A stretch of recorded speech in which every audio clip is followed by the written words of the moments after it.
Ivoirien, Ivoirienne, bonjour. Africain, Africaine, bonjour. J'ai eu envie aujourd'hui de vous raconter une histoire. Une histoire que j'emprunte à Feu Amadou Hampâté-Bâ pour vous apporter un message comme toujours. Et comme toujours, je vais ajouter que nos contes ne sont pas du folklore. Est-ce que le son est bon? Est-ce que vous m'entendez très bien parce que le téléphone a été réparé?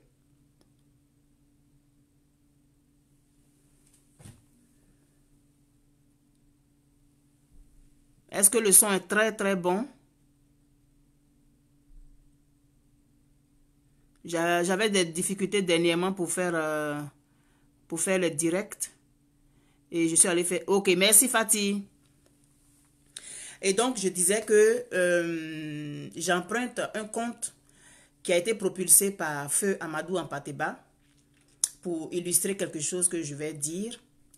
Et dire aussi que nos contes ont toujours été un vecteur d'éducation, un vecteur de sagesse. Et nos ancêtres, ils ont procédé par observation. Parce que pour eux, il n'y a jamais rien de nouveau sur la terre. Ce qui est déjà arrivé, va arriver. Ce qui est déjà arrivé, arrive. Ce qui est, a déjà été et sera. Il n'y a rien de nouveau sous le soleil. Ça, c'est un verset de la Bible. Mais n'empêche que nos parents le pensaient.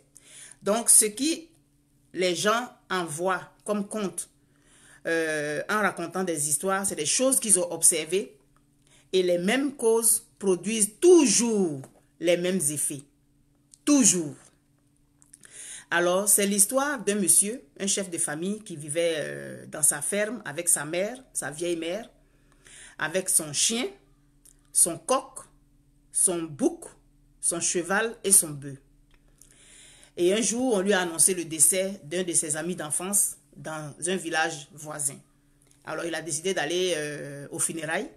Et en partant, il a confié sa maman à son chien. À cette époque-là, les hommes et les animaux et les hommes se comprenaient. Et donc, il a dit au chien, tu sais que ma mère est très vieille et puis elle est très malade, donc je voudrais que tu restes auprès d'elle. Ne la quitte pas d'une semelle. S'il y a un problème, tu appelles les autres animaux qui vont informer les autres villageois qui sont autour. Et le monsieur est parti. Il est allé à pied. Donc, le chien est resté avec la vieille. Et puis, je crois le deuxième ou le troisième jour, il a entendu un bruit bizarre dans le plafond. À cette époque-là, les gens avaient les maisons avec les plafonds en paille. Donc, il entend un bruit dans le plafond. Il lève les yeux. Il voit deux lézards qui sont en train de se disputer une mouche. Donc,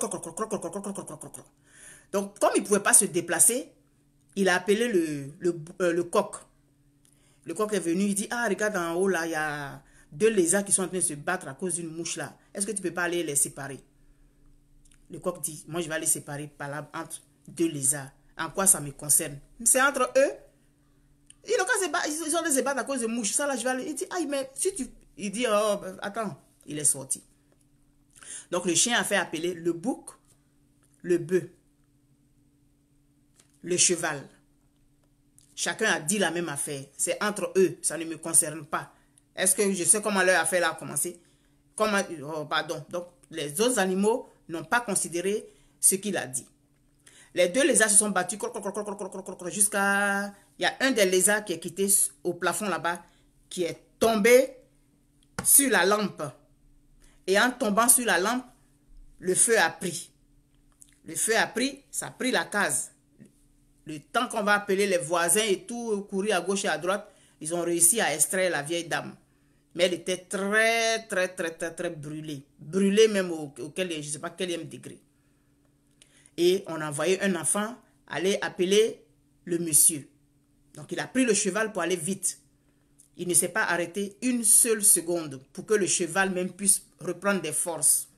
Or, le village était très loin. Le village voisin était très loin. L'enfant a couru, il a galopé avec le cheval jusqu'à... Dès qu'il est arrivé au village là-bas, il a donné l'information. Le monsieur a repris le cheval. Parce qu'il était allé à pied. Il a repris le cheval avec l'enfant sur le dos. Le cheval a fait aller-retour sans se reposer. Quand ils sont arrivés, le cheval est mort de fatigue. Ensuite, on a envoyé la vieille dame chez le guérisseur du village. Il a dit, bon, pour la soigner, il faut qu'on enduise sur son corps du sang de coq. Et puis vous faites une soupe avec la viande de l'animal et puis vous lui donnez. Donc on a égorgé le coq, on a pris son sang, on l'a mis sur le corps de la vieille dame avec d'autres ingrédients. Mais malheureusement, et on a fait la soupe, la vieille dame a bu pour que ça lui donne un peu de force. Malheureusement, la vieille dame est décédée. Et pour les funérailles, on a égorgé le bouc. Parce que les gens sont venus d'un peu partout. Ils ont égorgé le bouc pour recevoir les visiteurs. Et le 40e jour, ceux qui étaient loin, ils sont venus. On a égorgé le bœuf. Et c'est comme ça que tous les animaux là ont été tués. Le chien est resté. Morale. Quand ça ne va pas chez ton frère à côté, si tu as la possibilité d'aller régler, va régler. C'est le message que ce conte-là va envoyer à ceux qui écoutent. C'est ce message-là que nos ancêtres vont envoyer à ceux qui écoutent. C'est par cette image, par ce conte-là qu'on va dire, on va nous enseigner que ce qui se passe chez ton frère, ça te regarde. On ne te demande pas d'aller t'immiscer dans sa vie. Mais quand ça ne va pas entre deux frères, il faut essayer de régler. Parce que tu ne sais pas comment est-ce que ça va terminer. Le coq avait dit que c'était une affaire entre lézards. Il ne se sentait pas concerné. Mais on l'a tué pour soigner la vieille dame. Or, s'il avait écouté ce que le chien avait dit, qu'il avait peut-être fait cocorico, ou bien il avait essayé de parler au lézard, ils allaient réussir à se départager. Et le lézard n'allait pas tomber sur la lampe. Si le bouc avait écouté, non, si le cheval avait écouté ce que le chien avait dit, il ne serait pas obligé de transporter un enfant au galop jusqu'au village voisin qui était à des kilomètres, faire un aller-retour la même journée et puis venir mourir si il avait écouté ce que le chien avait dit. Il n'y a aucun lien peut-être, mais c'est ça qui a conduit ça. Si le bouc s'était senti concerné par l'affaire lézardo-lézard, qu'il avait essayé de régler, on n'allait pas l'égorger pour les funérailles de la vieille dame. Et enfin, si le bœuf, qui considérait qu'il était assez grand, il était trop majestueux pour aller régler une affaire de petit lézard, on n'allait pas l'égorger pour le 40e jour. Est-ce que vous comprenez? Souvent, une affaire, tu te dis que ça ne me concerne pas. Mais les conséquences, tu ne peux pas les mesurer. Aujourd'hui, il y a des choses qui se passent en Côte d'Ivoire. Et il y a des gens qui disent qu'ils ne se sentent pas concernés. C'est entre eux. C'est entre eux les rebelles. C'est entre eux avec leurs anciens gars. C'est les gars de Soro. On peut les arrêter. Nous, on n'est pas concernés. Parce qu'au moment où nous, on disait que c'était comme ça, là, ils ne nous ont pas écoutés. Ça, c'est entre eux. Mais est-ce qu'on prévoit comment est-ce que les bagarres vont se terminer? On ne se sent pas concerné aujourd'hui. Mais est-ce qu'on peut prévoir l'issue de leur bagarre? On a arrêté un monsieur, j'oublie son nom, Jacques Abouaké, conseil général, je me souviens plus très bien. On dit, oh non, ça c'est entre PDCI, ça c'est entre eux là-bas. C'est eux qui ont aidé le président Alassane Ouattara à être au pouvoir aujourd'hui. Ça c'est entre eux. Ils n'ont qu'à régler. Nous, on n'est pas concernés. Nous là, on est ceci, on est cela. Est-ce qu'on sait l'issue de ces palabres-là? Est-ce qu'on sait comment est-ce qu'on va être concerné après? Nous sommes tous du même pays. Ceux-là, ils ont fait ça. Ceux-là, ils ont fait ci. Ceux-là, ils ont fait ça. Ceux-là, ils ont fait ci. Ils n'ont qu'à faire leurs palabres. C'est entre eux. C'était entre les deux lézards. Et la mort de la vieille dame a entraîné la mort du coq, la mort du bouc, la mort du cheval, la mort du bœuf. Pourtant, il n'y avait aucun lien entre eux. Hein. Quel était le lien? Qu'est-ce qui pouvait présager qu'on allait tuer le bouc parce que les deux lézards sont en train de se battre? Nos contes, ce n'est pas du folklore. Parce qu'il y a des gens qui m'envoient souvent des commentaires. On n'a rien à foutre avec tes contes. C'est du n'importe quoi. Mais ce n'est pas du n'importe quoi. Ce qui arrive à la Côte d'Ivoire aujourd'hui, là, c'est arrivé à d'autres peuples. Et ça va arriver à d'autres peuples. Il n'y a rien de nouveau. La Côte d'Ivoire n'est pas extraordinaire. La Côte d'Ivoire n'est pas exceptionnelle. Depuis que le monde est monde, il y a eu les Ablapoku, il y a eu les intrigues de palais au temps de Ablapoku. C'est pourquoi elle a fui pour venir en Côte d'Ivoire. Au temps de Soundiata Keïta, il y a eu les intrigues de palais. Entre sa maman et sa belle-mère. Donc, il n'y a rien de nouveau sur cette terre. Il n'y a rien de nouveau sur cette terre. Quand ça ne va pas entre deux frères, si tu as la possibilité de régler, il faut régler. Maintenant, je vais l'étendre au niveau africain.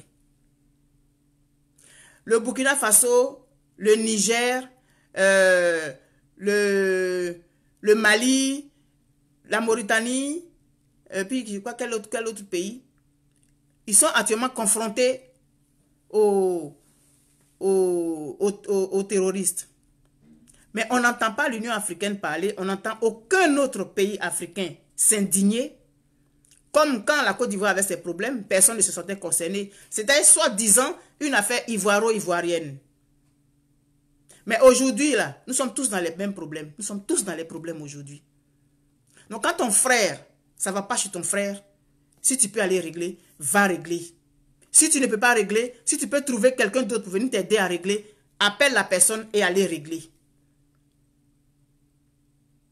Aujourd'hui en Côte d'Ivoire, il paraît que c'est une affaire de rebelles. C'est entre eux. On s'en fout. Au moment où nous on parlait, au moment où on leur disait que c'était comme ça, ils ne nous ont pas écoutés. Aujourd'hui, là, ils n'ont qu'à faire. Ça, c'est entre eux là-bas. Soro a cherché. Quand on lui parlait, il n'écoutait pas. Le PDCI aussi, il allait se mettre avec eux. Il n'écoutait pas, on s'en fout. C'est entre eux. Mais les conséquences, est-ce qu'on mesure jusqu'où elles vont aller? Les conséquences de ces entre eux là, est-ce qu'on mesure jusqu'où ça va aller?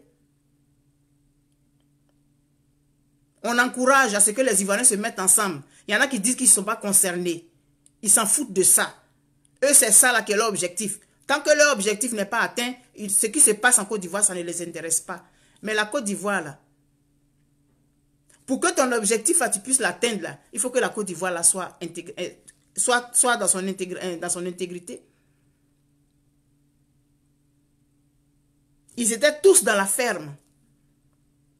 Les lézards habitaient là aussi. Et c'était une affaire lézardo-lézarde. Ça a entraîné la mort de tout ce que j'ai cité. Nous sommes tous de la Côte d'Ivoire. Nous sommes tous des Ivoiriens. Nous avons un problème, un seul problème aujourd'hui que nous savons. Et nous ne voulons pas nous mettre ensemble pour le régler sous prétexte que nous, on avait dit ça, on ne nous a pas écouté. Donc, c'est leur tour. Ils n'ont qu'à vivre aussi. Ils n'ont qu'à vivre aussi, ils n'ont qu'à voir ce que nous, on vivait. Mais après, si ça se règle, puisque eux, aujourd'hui, se sont retrouvés seuls, les événements ont démontré que vous aviez raison. Vous avez raison. L'autre partie des Ivoiriens qui disait qu'il ne fallait pas faire alliance là. Les événements ont démontré qu'ils avaient raison. Et maintenant, nous, on veut que les gens là comprennent qu'on avait tellement raison qu'ils n'ont qu'à vivre leur temps aussi. Maintenant, quand ça va se régler, eux aussi, ils vont se refermer un jour. Eux aussi, ils vont se refermer un jour parce qu'au moment où vous appelez au secours, vous avez dit que non, que quand on vous appelait, vous ne nous avez pas suivi. Eux aussi vont dire, bon, quand nous aussi, on vous avait appelé, vous ne nous avez pas suivi. Et ça finira jamais. Ça finira jamais. Il faut que ça s'arrête à un moment. Il faut qu'on coupe. Sinon, ça finira pas. Et ça va aller de génération en génération. Chacun va trouver que quand c'était son temps, on ne l'a pas aidé. Et puis, on ne s'en sortira pas. Et pendant que c'est des affaires lézardes, Qu'est-ce qu'on sait qui se passe dans notre pays? C'est facile de dire non, après on va tout mettre en ordre. Après on va régler. Ce qu'ils sont en train de signer après, là, actuellement, là, on s'en fout. Quand on va revenir au pouvoir, on va tout régler. Mais il y a des choses qu'on ne peut pas régler du jour au lendemain. Pendant que les autres sont en train d'être malmenés. Et puis vous trouvez que vous, au moment où vous disiez qu'il ne fallait pas les suivre, ils ont suivi. Il faut qu'ils vivent ça aujourd'hui. Parce que nous, on leur a montré, on leur a dit qu'ils ne nous ont pas écoutés. Est-ce qu'il y a des choses que vous pensez qu'on peut régler comme ça du jour au lendemain? Quand tout va rentrer dans l'ordre, si tout rentre dans l'ordre, parce qu'on ne peut pas prévoir jusqu'où ça va aller. Cette affaire rebelle dont on parle là. Mais ces rebelles-là, ce sont des Ivoiriens. Ce sont des Ivoiriens qui ont commis des erreurs graves, qui ont entraîné la mort d'autres Ivoiriens. C'est vrai. Mais quand ton frère est en train de... Tu vois que ton frère est en train de regretter, va et mets-toi avec lui. Réglez d'abord le feu qui est en train de brûler là. Et puis après, vous allez régler vos différends. Mais vous ne pouvez pas vouloir régler des différends pendant qu'il y a des différends. C'est-à-dire qu'on ne peut pas être dans les maniants et puis essayer d'enlever les maniants. Il faut d'abord sortir des maniants là. Mais tu ne peux pas t'arrêter dans les maniants et puis pendant que tu es dans les maniants, monte sur toi, tu enlèves un maniant, mais les autres maniants vont toujours monter. Et c'est ce que nous sommes en train de faire. On veut enlever les maniants pendant que nous sommes dans les maniants. On veut régler des situations pendant qu'actuellement ça ne va pas. On veut que d'autres payent parce qu'ils ne nous ont pas écoutés. Non, non, non, il faut qu'ils... Non. On n'a pas dit d'aller faire un coup d'État contre quelqu'un. Mais se mettre ensemble sur le plan démocratique, c'est une force. Et ne négligez personne. Mais ce que je vois là, l'autre est de son côté... L'autre de son côté, chacun dit qu'il va être président en 2020. Chacun est sûr qu'il va gagner les élections en 2020. Vous allez aller en 2020 face à ce monsieur-là. Au premier tour, vous êtes battu. Les cartes nationales d'identité là, c'est quand on va les faire. Si on va les faire, qu'on ne les donne pas à temps, qu'est-ce qu'on va faire? Quel moyen on a? On a boycotté. Tous ceux qui disaient qu'il ne fallait pas boycotter, là, on a trouvé des arguments. On a boycotté. Aujourd'hui, on est nulle part. Quand je dis on, là, c'est-à-dire que l'autre partie de la population qui n'était pas pour. Voilà, c'est ça, je dis on, là. C'est un conte de Amadou Ampateba qu'il a puisé dans le patrimoine culturel africain. Il n'y a pas de petite querelle. Il n'y a pas de petite querelle, frères ivoiriens. Il n'y a pas de petite querelle, frères africains. Frères ivoiriens, nous n'avons qu'un seul pays. Et nous sommes tous de ce pays-là. Même dans nos familles, même nos enfants que nous mettons au monde là. Est-ce que nous sommes sûrs que tout ce qu'on leur dit là, ils font? Est-ce que nous sommes sûrs que tous les conseils qu'on donne à nos enfants là, ils appliquent tous?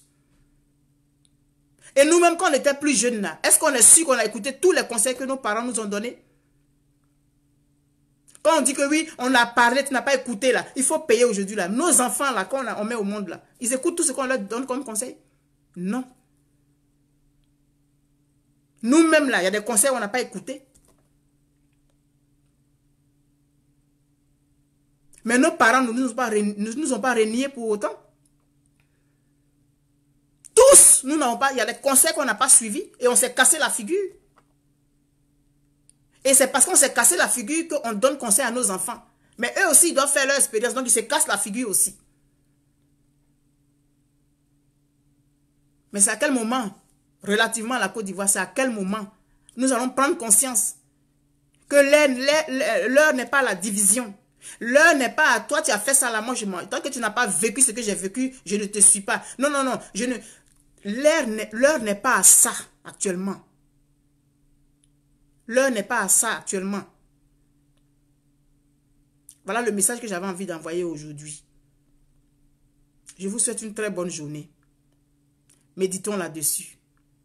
Et que ceux qui ont la possibilité de faire ce qu'il faut pour que les Ivoiriens se retrouvent, qu'ils fassent. Arrêtons de dire que c'est une affaire rebelle. Ça se passe en Côte d'Ivoire. Et des Ivoiriens actuellement sont dans les problèmes. Ils n'ont pas écouté. Ils ont fait des tweets. On a passé toute la semaine à passer les tweets. Est-ce que ça change quelque chose? Est-ce que ça change quelque chose? Quand ton enfant a fait une erreur et puis tu te rends compte là, est-ce que tous les jours tu rappelles à ton enfant l'erreur qu'il a faite? Tu cherches une solution avec ton enfant. À la limite, tu lui dis une fois, est-ce que je ne t'avais pas dit? Et puis tu cherches une solution avec ton enfant. Mais tous les matins, tu n'es pas sur ton enfant. Je t'ai dit, je t'ai dit, je t'ai dit. C'est ce qu'on voit sur Facebook. Oui, lui là, il a fait ça, là. Il a dit ça, il a dit ça, il a dit ça. Parce qu'en ce moment, il était dans une situation précise. Aujourd'hui, il est dans une autre situation. Donne-lui la possibilité de s'être trompé. Donne-lui cette possibilité-là. Ivoirien. C'est notre pays. Comme l'histoire des deux femmes, l'histoire du jugement de Salomon. Les deux femmes qui ont fait leurs enfants, et puis une s'est couchée sur le sien, il est mort. Le lendemain, chaque femme dit que c'est son enfant. On les amène devant le roi Salomon. Le roi Salomon dit, bon, pour vous départager, on va couper l'enfant en deux. Chacune va avoir une moitié. Il y a une qui dit, oui, coupons l'enfant en deux. Et l'autre dit, non, je préfère qu'elle garde l'enfant. Salomon a dit, donnez l'enfant à celle qui dit, je préfère qu'elle garde l'enfant, parce que c'est lui qui est son enfant. Parce qu'une mère ne peut pas accepter qu'on coupe son enfant en deux. Comme un Ivoirien ne peut pas accepter que sa terre soit bradée, ne peut pas accepter que sa terre soit brûlée. Est-ce qu'un Ivoirien peut accepter de brader sa terre à quelqu'un d'autre? Non. Est-ce qu'un Ivoirien peut accepter que ceci, cela dans son pays? Non. Donc réfléchissons très bien à ce que nous faisons. L'histoire retient et l'histoire nous regarde. Et Facebook retient. Vous avez sorti les tweets aujourd'hui. Demain, on peut sortir pour vous aussi. Donc, vouloir se venger dans ça, là, c'est nous tous qui allons être les perdants. Un combat de deux lézards qui se disputaient une mouche a entraîné la mort du bouc, du coq, du cheval et du bœuf, qui n'avaient rien à voir avec les lézards. Très bonne journée à vous. Comme je dis toujours, la réflexion se poursuit. Je vais toujours continuer cette mission-là, à essayer d'appeler les Ivoiriens à l'union. Quel que soit ce qui s'est passé par le passé, essayons de casser le rétroviseur là, et puis regardons en avant. Et puis faisons ce que nous avons à faire. S'il vous plaît. S'il vous plaît. S'il n'y a plus de Côte d'Ivoire, il n'y a plus de leader. S'il n'y a plus de Côte d'Ivoire, il n'y a plus de leader. Bonne journée.